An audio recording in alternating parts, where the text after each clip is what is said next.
आजही ग्रामीण भागात सुरू होणारा आणि ग्रामीण भागासाठीच असणारा, ज्याचं मार्केट ग्रामीण भागात आहे, असा बिझनेस म्हणजे jute bag manufacturing business, right.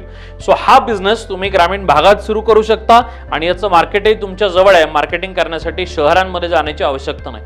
Raw material थोडंसं लांब मिळतं, पण एक चांगली इन्व्हेस्टमेंट करून जर हा बिझनेस सुरू केला तर महाराष्ट्रातल्या बऱ्याच जिल्ह्यांमध्ये हा बिझनेस यशस्वीरित्या केला जाऊ शकतो. अर्थात मार्केटबद्दल मला तुम्हाला सांगायची गरज नाही, पण हा बिझनेस टेक्निकली कशा पद्धतीने यशस्वी होऊ शकतो, रॉ मटेरियल कुठून आणायचं, कसं आणायचं, मशिनरी कोणत्या लागतात, कुठून घ्यायच्या, अप टू सेल कसं करायचं, याचं एक्सक्लुझिव्ह मार्गदर्शन आपण आपल्या ज्यूट बॅग ऑनलाईन ट्रेनिंग प्रोग्राममध्ये कंडक्ट करतो. इफ यू आर इंटरेस्टेड, वाटतंय की गावाकडे काहीतरी बिझनेस सुरू करायचा आहे, मार्केटिंग पण जमलं पाहिजे, तर ज्यूट बॅगला आजही हात लावायला हरकत नाही. याविषयी सगळी माहिती आपल्या ऑनलाईन ट्रेनिंग प्रोग्राममध्ये तुम्हाला मिळेल. यासाठी आत्ताच्या आत्ता आपल्या कस्टमर केअरला फोन करा, याविषयी माहिती घ्या आणि लवकरात लवकर गोण्या बनवायचा धंदा सुरू करा. धन्यवाद.